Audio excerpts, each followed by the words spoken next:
Welcome to Happy Talks with Dr. Alice and Donovan. Dr. Alice Fong is a holistic naturopathic doctor and founder of Amour de Soi Wellness. And Donovan Jensen is a software engineer and founder of HowToHappy.com. Together, they're out to cause more happiness in the world. Hello, everyone. Welcome to Happy Talks. My name is Dr. Alice, and this is my co-host, Donovan. And today I have a very special guest. I'm very excited. My dear old friend from way back, Dr. Maya Rockeymoore Cummings is a policy expert and business owner on a mission to drive society towards inclusion, which is so needed right now with all the division that's been happening in the country, especially this past year. And so I'm really excited to have you here. Please welcome Dr. Maya. How are you doing today? Dr. Alice, I am doing wonderfully. I am so pleased to be with you and your co-host. Thank you. Great. Well, yeah, let's just get started and dive in. And why don't you share with our audience, like, what was your story that led you to your path in politics, global policy, all of that? Well, I'm the fourth generation from slavery in this country, and that usually shocks people because they think of 4 generations not necessarily being so long. But the fact of the matter is that my parents grew up in the Jim Crow South, and I grew up with them telling us stories about what it was like to actually have to go into the back doors of stores and how they couldn't try on clothes in stores, how they had to sit in the Negro only section of the movie theater, how they had to drink out of Negro only water fountains. And our lives were very different because my dad went into the Air Force during the Vietnam War era, and we lived on or near integrated military bases the entire time. And so my life was completely integrated. I mean, went to school with kids of all different backgrounds, lived in neighborhoods with kids of all different backgrounds, played together, prayed together. We were basically we saw each other on the level of our common humanity. And my whole thing is if we can do that on military bases across the country, why can't we do that in civilian society? And the answer is that we can.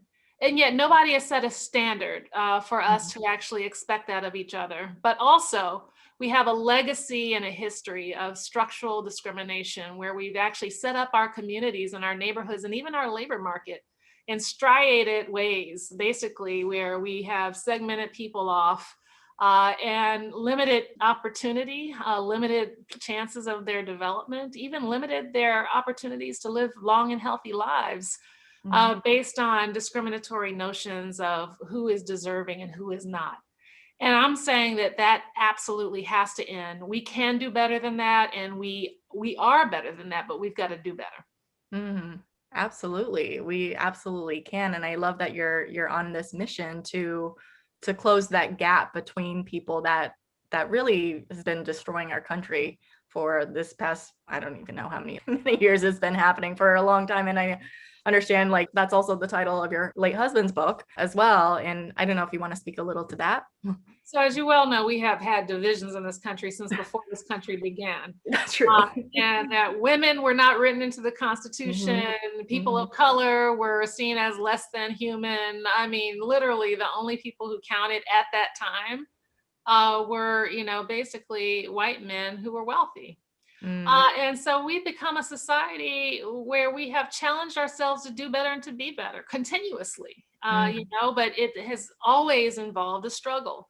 The struggle for women's rights, the struggle for civil rights, the struggle for human rights, LGBTQ rights. Yes. All of these things, ableism, I mean, all of these have been movements of people trying to bring awareness to our society about how, segments of our society or groups within our society have been mistreated historically. And the demand is that we can actually build a truly multiracial, multicultural society where everyone is respected, but we have to actually drum that home that is the standard that we expect. Now, in terms of my late husband's book, it covers, his life. He grew up in the Jim Crow South. He was my parents' age. They were in the same category. He was 20 years older than me. And so he lived a segregated life in his early childhood. And he was, on top of that, he was labeled special education, came from a poor household. And so he had a lot of obstacles and hurdles in his way at a very young age. And he wanted young people to know that if he could overcome them, then they could too. He was one of the first cohorts of African Americans to integrate Baltimore City public schools. He went on to graduate from Howard University, Phi Beta Kappa, graduated from the University of Maryland Law School in 3 years, got past the bar on the first time, literally became like the first ever African-American speaker pro tem of the Maryland House of Delegates, and then became a very powerful US congressman. And so in his book, he talks about his trials and travails with, frankly, with Donald Trump. And as the chairman of the Oversight and Reform Committee, he had to actually lead the investigations of most of the Trump administration's, actions. Wow. Everything from, what happened with the Russians in the 2016 election, to Donald Trump's tax returns and finances, to Jared and Ivanka's security clearances, to what was happening to the kids on the southern border, to the census question that asked about citizenship. I mean, all of this was in his purview. He had interactions with Mr. Trump, and, basically he wanted to warn the American people that unfortunately he gave him the benefit of the doubt when he started out. But what he saw going, along the way was that this man was not only not right for the position, not to be trusted, he also, he felt, was a danger to our democracy and to our humanity. Yeah, there's a lot of just like really recent history that I don't think a lot of people consider. And I know this is pulling you back a little bit from what you're saying before, but what do you think the differences were? And maybe you don't have the full historical context, but maybe you do. I definitely don't. But why do you think the military was a place that was able to kind of have this better integration path, whereas you don't see that as well in a lot of businesses or just in general society? Where do you think that distinction came from, and where do you think the split was? It was mandated. The military mandated it in the late 40s and then made it a reality in the early 50s. They felt it was ineffective and inefficient to actually have two systems of everything to actually accommodate Blacks and whites. And that, you can't win wars if you're divided from within. You've got to actually have a unified force in order to fight the enemy without. And so, they made a conscious and strategic decision to fully integrate every aspect of life in the military. And what you have seen is that, the fear in larger society is that if you integrate, that it's going to be damaging to, white kids. It's going to be damaging to their ability to thrive. It's going to be damaging to their intelligence. They're not going to learn as well with kids of color who aren't smart in their thinking in their classrooms. And the fact of the matter is, listen, I lived in 9 different places all across the country before I graduated from high school. And I can tell you there were smart white kids, there were smart Black kids, there were smart Latino kids, there were smart Asian American kids, there were smart Native American kids, there were dumb Black kids, there were dumb white kids, there were dumb Latino kids, there were dumb Asian American kids, there were dumb Native American kids. The fact of the matter is that, you have, there's diversity on every kind of, and when I say dumb, I don't mean to be disparaging. When I say dumb, what I mean to say is that everybody is blessed with different talents in life. And, frankly, I'm dumb when it comes to mathematics, but I'm great when it comes to English and history. And so, we all have different skills and abilities, and it's present across humanity, not just a characteristic of a skin color. And it's stupid to actually think that it's a characteristic of a skin color. And so we are dealing with antiquated, antediluvian, prehistoric belief systems when it comes to race in this country. And it's time for us to get over it. Yeah, beautifully expressed. And I really agree with that sentiment in that, everyone, if anything, having more exposure to a variety of races and cultures enhances your knowledge and your perspectives and can contribute to yourself in understanding so much more about the world and society, that you're opening your perspective in a lot of ways. Let me tell you, not only are you opening your perspective, but you're actually burnishing your credentials to actually do well in your career and in life. I do think that the currency of the 21st century is your ability to navigate different people and cultures in a way that makes you multilingual in another way, not in terms of language, but multilingual in terms of knowing how multicultural, knowing how to communicate, get along with, understand, empathize, just basically work collegially with people of all different backgrounds. Because, many of our corporations are diverse. Some operate on an international level. You can't come to a workplace thinking provincially and thinking that, that you're just going to, excel with a narrow mindset. I do think that you have to be broad in your thinking and think about your customers, your customer base, whether you're providing products or services, government or non-governmental, as a whole, not just in terms of one population group, but in terms of everybody, and you'll do well. Yeah, that totally makes sense. It'd be better for business if you can interact with a wider population. And it just kind of reminded me of this story a friend had told me of this. He had moved to London, and he had a redneck friend from like Texas or Oklahoma or somewhere who just, had never traveled outside of the country ever in his life. And he finally decided this is the kind of guy that has like a shed full of guns. Like that's what he does. He collects the guns, and he was like really adamant and believed that all Muslims were trying to kill him. It was like the belief that he was carrying in his brain.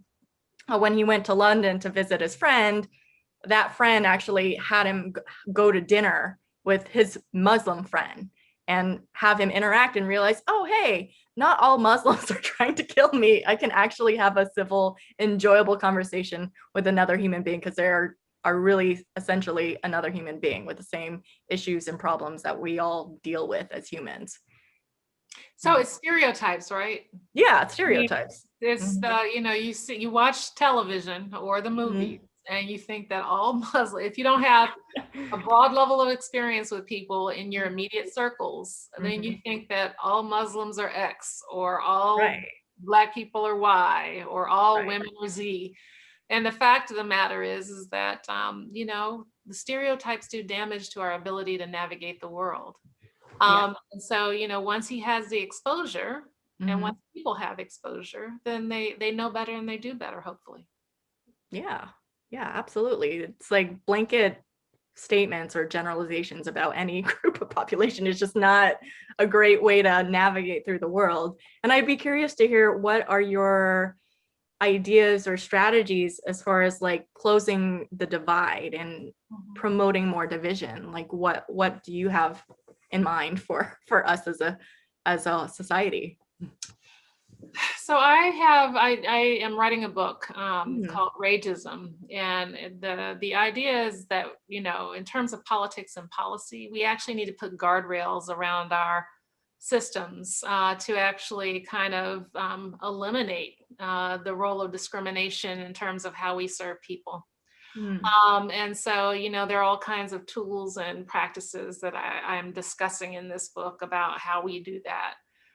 We've had a history of trying to do it, but I don't think that we always do it, and we don't do it well most of the time. I also think that we need to tackle, Hollywood. I think that Hollywood is doing us all a disservice, when they operate and traffic in stereotypes. And so, you can't change the hearts and minds of people without changing the imagery that they actually see and ingest in life. And so I think that it's important that we get that under control too.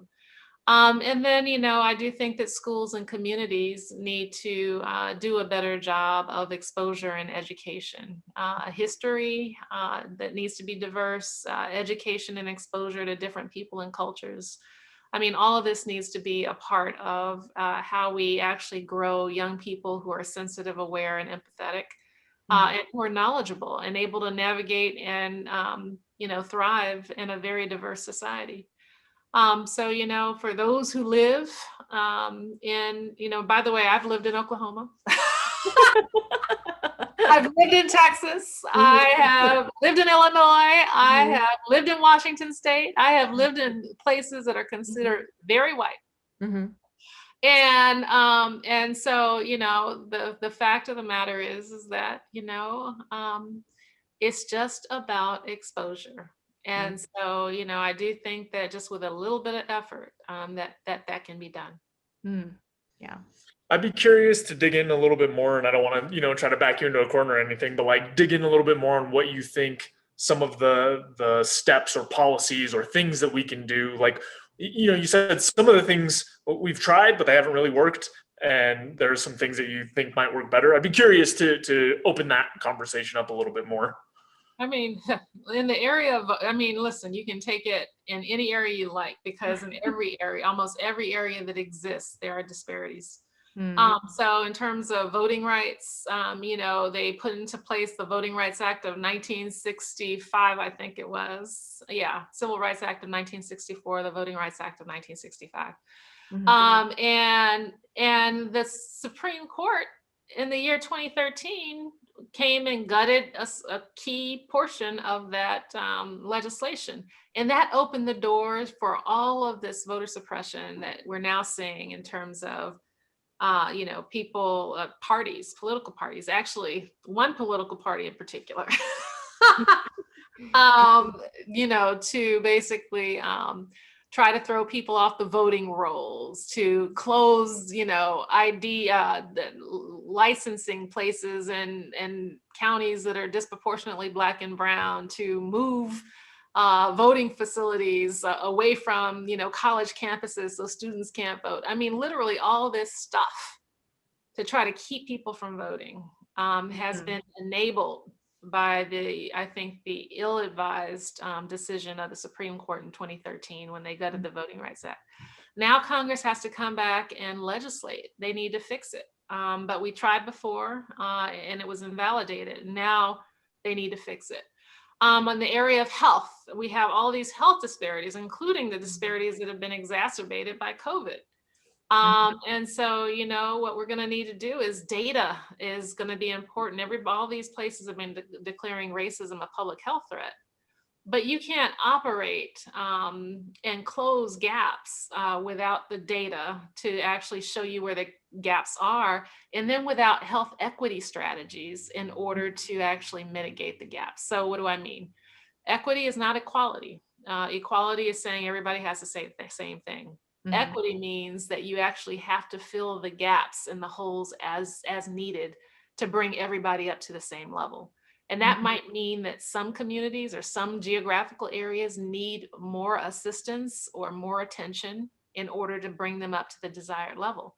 And so we have to be comfortable as a society with the equity strategy and not just declare equality, because what we're trying to do is fill in historical gaps that have created these inequities. And that means that we have to be strategic about it. So, operating to close those inequities means not just collecting the data, but also then developing the programmatic and policy strategies to actually close the gaps.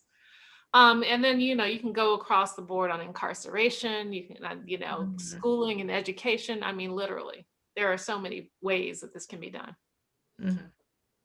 No, that's great. That helps kind of make it a little bit more concrete, because I think sometimes it's not always clear what the next steps are, or the solutions, or the places to move into.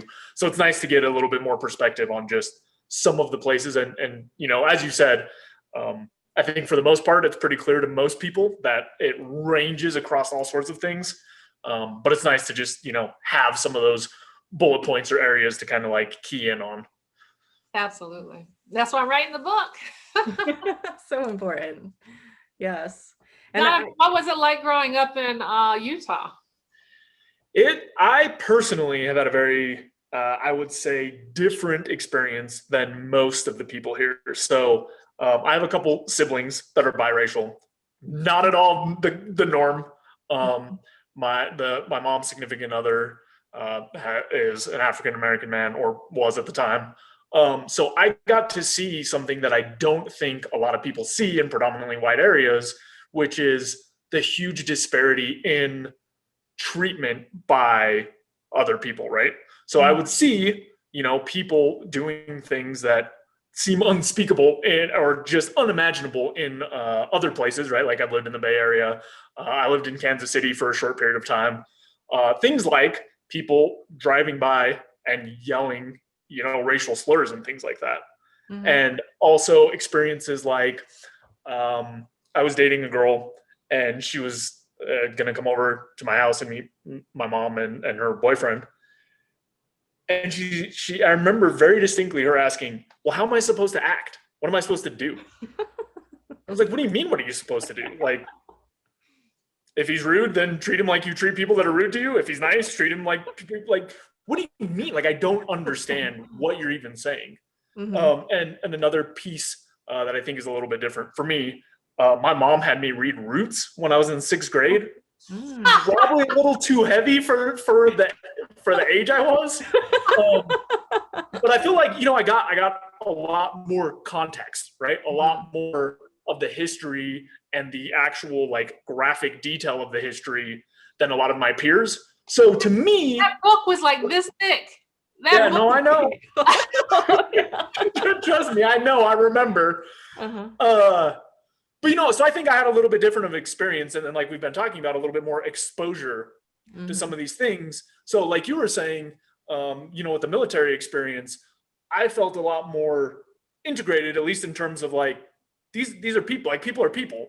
Like however they act, and how you're saying everybody has different abilities and whatnot. Like it came much more easily to me to just be like, okay, well, we're gonna see how these people act, and then we'll go from there.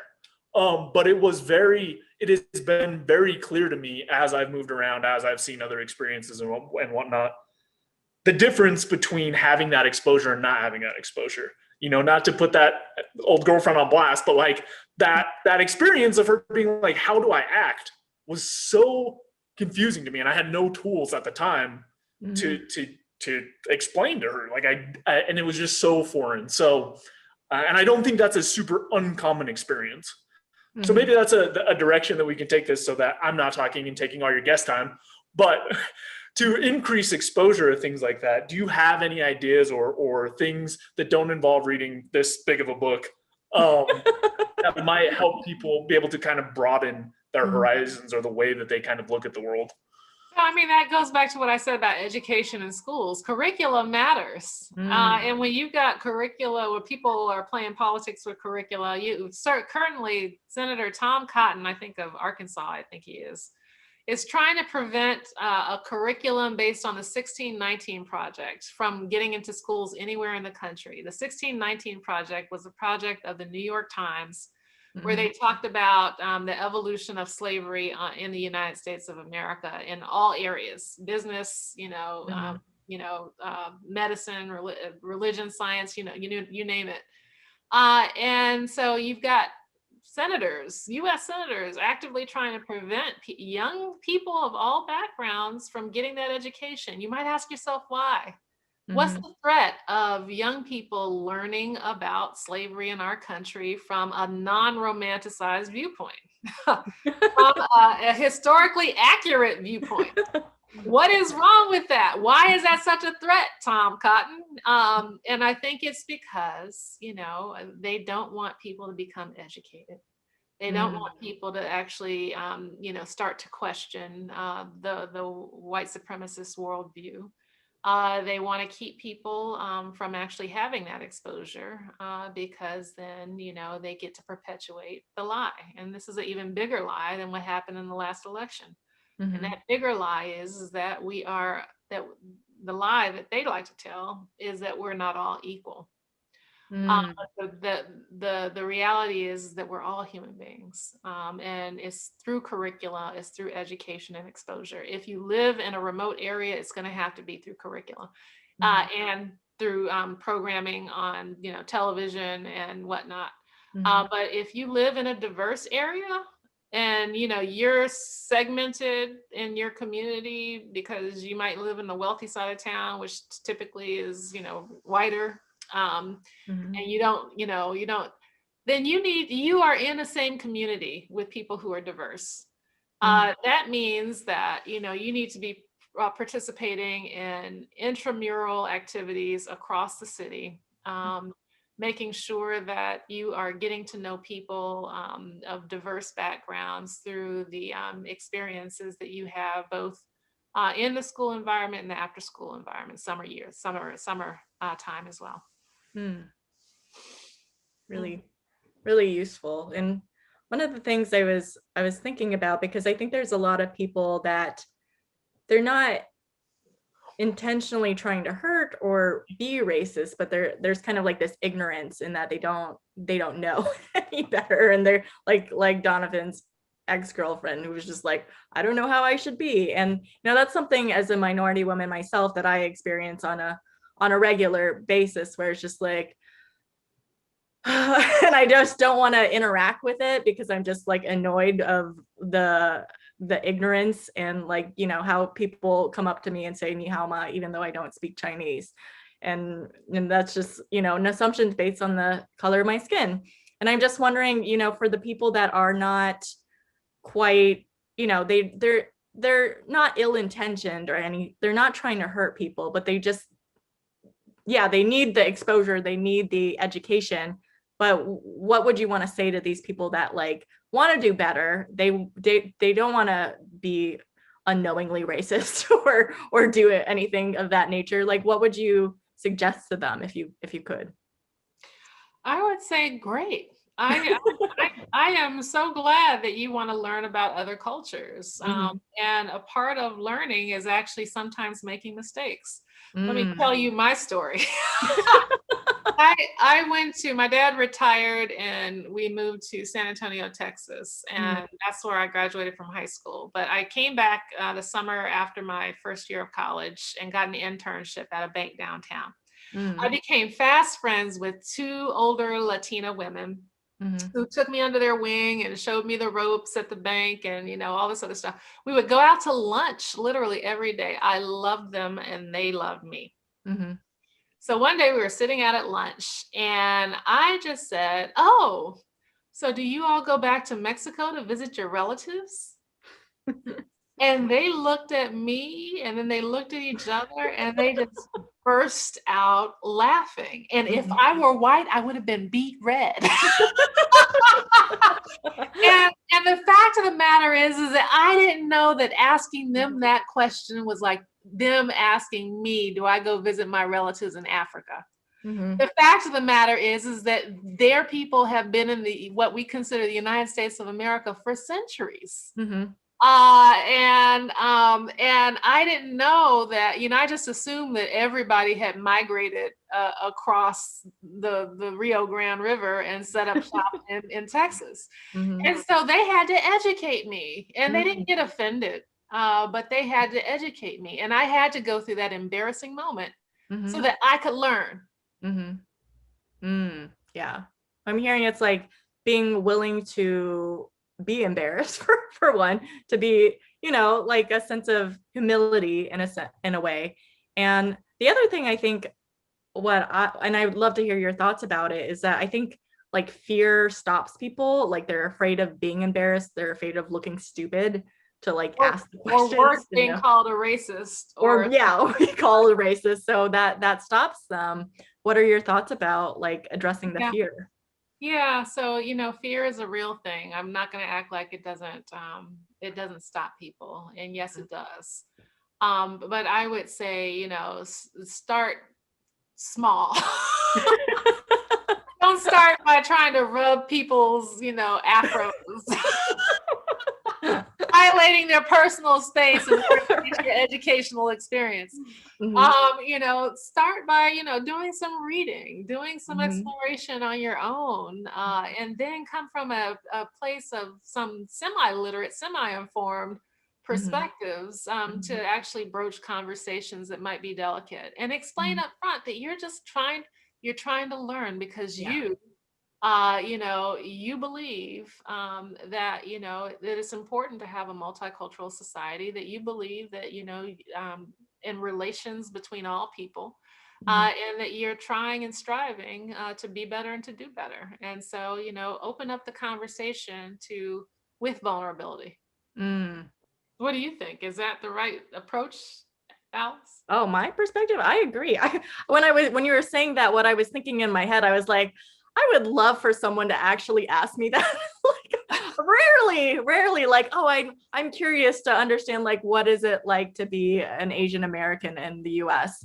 And I've been asked a few times, actually was on a podcast about it a little while ago. It has yet to be published, but I was like, I actually would love to like share my opinions, but I'm rarely like asked. And yeah, they don't know any better, but it's just, I think being curious would get me excited to like, oh yeah, I'm happy to fill in the blanks or the gaps for you, or at least share my perspective. I know that my perspective as an Asian American not maybe exactly the same of everyone else out there, but I can share from my own lived experience and what that's like. And if you're curious, I'm happy to share. So what is it like, Alice? It's Dr. Fong?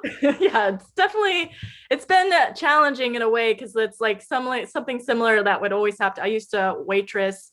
I'm Chinese American, but I used to waitress at a Japanese restaurant, a couple Japanese restaurants. So there was lots of assumptions I was Japanese, even though most people in Japanese restaurants aren't actually Japanese.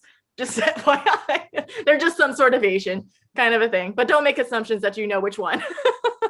For one, but the question that I would always consistently get asked is like, where are you from? And in the back of my mind, I knew they meant like what country I'm from. And I was like, I remember this couple came in one day and asked me like that question. And I was like annoyed, but I was like, I'm from California.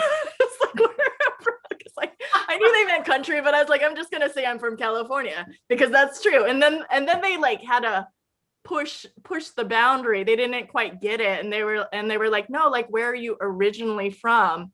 And I was like, I'm originally from California. and then I was just like, okay, I don't want to cause a scene or, you know, humiliate them or make them feel embarrassed. So I was like, I think what you meant to ask is like, what is my heritage? And my heritage is Chinese. So I followed it up with that. And what did they say? And I think they kind of was like, oh, okay. And they just kind of went back to eating, and they weren't like curiously engaged by any means. But if they were, I would have been like excited in those moments because I get the question like, where are you from a lot, and with the intention, like you wouldn't ask a white person that. It's like, I wouldn't go up to like a redhead and be like, so are you from Ireland? Just like who does that kind of a thing. And it's just like these subtle things that aren't harmful. They're not like gonna hurt me in any capacity, but it just like they happen so frequently, they get annoying to me. So that's the kind of thing. But then there's also the other situation where I do get like catcalled walking down the street based on the color of my skin, like screaming like racial slurs or, you know, ni hao ma, and it's just like things. Actually, what happened one time, I was in the communications course with Landmark, and someone actually came up to me and said ni hao ma, and I was just like instantly triggered, and I just like I was like, yeah, okay, and then I like walked away because I was so triggered. And I realized later in that course that it was because I was associating with my past lived experience, and that like walking down the street, guys would roll down their windows and scream that at me. So it was just like making that association from the past was triggering me, where I didn't want to interact with that guy, even though he was just kind of being ignorant and he meant no harm. He was nice, innocent. He wasn't hitting on me or anything like that, but it was just like my instant reaction because of my past experience. But then there was also all the past shame that I've dealt with in that, yes, I'm Chinese, but I don't speak Chinese. So there's like a lifetime of shame that I've been dealt with that. So I get annoyed for that reason. So those are just some of my many, many experiences as an Asian American woman in the US. Wow. And have you found over the last 4 years that it's gotten worse? Because I mean, all of the hate crime stuff I'm seeing, it seems to be directed because of the Chinese virus stuff that that our late president used to say. That it's been targeted. So yeah, I think it has, especially in this past year, it has gotten worse. There's thousands of Asian hate crimes. There's attacks, like there have been attacks in the Bay Area where like people would just like go shove an 80 or 90-year-old Asian man for no reason. And I was just like, they're just innocently on a walk and like one died. And I was just like, this is not okay in society where like there's so much division and hate to that extreme. And I think it's just like a lack of understanding, a lack of communication, a lack of like education, like all the things you were talking about. And yeah, it's not acceptable by any means. So it's like the subtle things, I kind of see it as on a gradient of yeah, like there's subtle things like saying ni hao ma without ill intention, low harm, but still technically racist to some degree. Yes, technically still racist. And then there's like extreme levels of like killing people. That's way not okay. But it's just like still we have to like get the source of it is still miscommunication, misunderstandings, kind of assumptions based on what you're fed through the media. And yeah, we need to close that gap. Absolutely. Absolutely. Mhm. Absolutely. Well, this has been illuminating. Thank you for sharing. Yeah, sorry, I got in a whole tangent. So I'm sure Donovan has some questions. I was talking too long. So go for it. Not a huge question, just an observation as the conversation was unfolding, which it's something we've touched on before on here. But it sounds like one of the core issues and one of the core things that people really need to think about is the type of assumptions that they end up making and how that comes across, because I think it's really easy to take one or two data points if you don't have exposure, like we were talking about earlier. If you have almost no information, you take those one or two things and hold them as actual beliefs of how you think things really are. And I think like slowing down and really thinking about, what do I know about this group of people? What do I know about this individual person, right? People are individuals, and picking out what people look like and making an assumption based on that is just going to prove wrong so much of the time. It's like when I'm out with my siblings, a lot of times people will say like, "Oh, this is your brother, like he must be adopted." Like, nope, sure isn't. He's not. That's not a thing. And those kinds of assumptions, they don't gain anything for you, right? You don't get anything by saying, by just assuming someone speaks a certain language, or that someone has a certain background, or that someone has certain traits, or whatever else.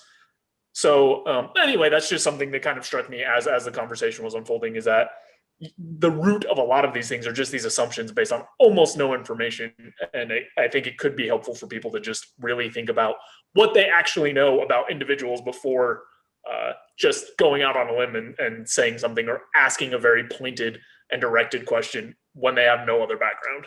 I think that is an excellent piece of advice. Because what you're forced to do then is take people as they are, people, and then build based on your getting to know them process, not based on any preconceived notion of who they are.